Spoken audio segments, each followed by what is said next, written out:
In the early seasons of the year 1950 Plastic Time, a series of large-scale battles were on the long Green-held territory, breaking a relative period of quiet. Death to the Greens was the war cry found on the lips of two colors in this campaign, for the Tans and the Blues have formed a very powerful alliance. Their target was the house, a Green stronghold in Sector 5. Its important slate and what it was guarding, the house served as a connection between Sector 5 and Sector 4. Sector 4 being a hotly contested zone between all the colors. The Allies wanted to take out the main Green airbase in the area, the famed airbase nicknamed the Goal, housing many of the fighters and aircraft of the Green Air Forces. The Allies were keen to knock it out, stripping the Greens of their air superiority. We must send another battalion to Sector 5 now, so they can arrive in reasonable time. Storms have made 2 of our passages have a 5-hour delay time. The sectors had to cover a long stretch of land, cutting through a very thick bush, to ferry soldiers, equipment, and all that between the two Green positions. The distance meant both sectors had difficulty providing a quick response for each other during an attack. This delay caused by the storm basically isolated the house, something the Allies are going to take full advantage of. They struck first. First attacks were inside the house. There were various cells. They made a few scattered assaults, but looking back at it, they kind of had a sign of a probing mission. But I'm not sure what happened afterward. Major rode to my unit to the backyard and left their reserves inside. Heard they were moved to buff off the eastern front or some for when the Tans attack. The skirmishes in the house conferred to the Tans and the Blues the reactive nature of Green Command, especially under their major. With this intelligence, they moved into their main assault.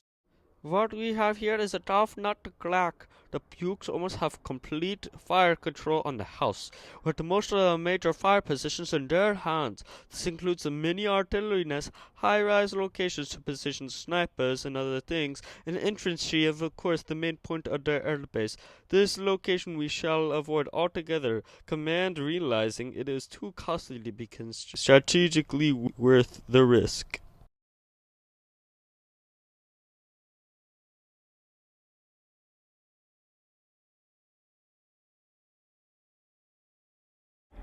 We Tans sure had it tough. Frontal assault, it was absolutely crazy. We were gonna be chewed up in that meat grinder, but thankfully I didn't. I didn't have to because my unit was on the two flanks, but that wasn't easy either.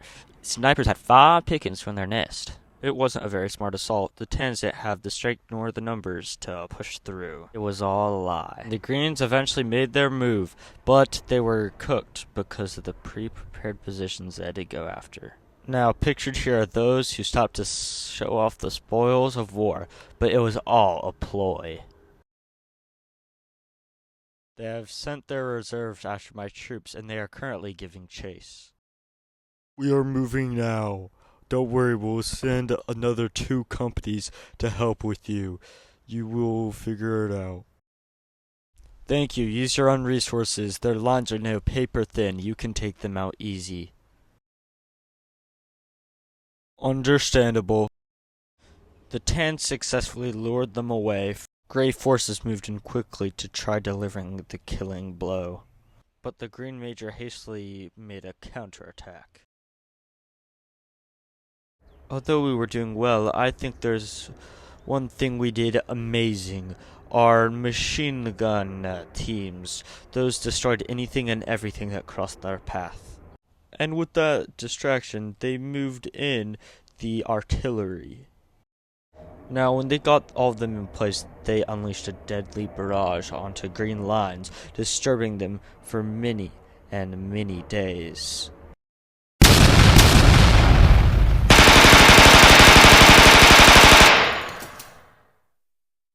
Sir, we just lost half of our armor. Over. What's the situation like? Over. The artillery has punched holes in our lines. We have lost most of our tanks. The men are suppressed. We can't hold on any. What's going on? Over. It was way too late. They broke in. With the sacrifice of the Tans and their masterful planning, they made it through just fine. Explain to Command how he died. The major of the Green Army died, probably trying to save face. I was there. I saw him. How do I put it? Well, he was being interrogated, then he got really mad and tried shooting someone, then, they killed him. That's kind of how it went. Now there were gray and tan forces entering Sector 4.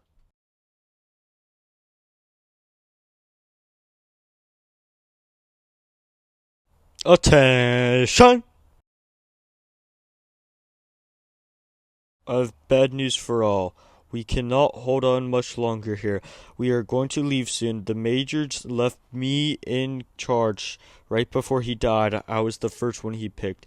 If we lose more men anytime soon, I'm talking 5 or more, we are going to have to go now. We do not have enough supplies. We should be picked up soon, hopefully. Thank you all.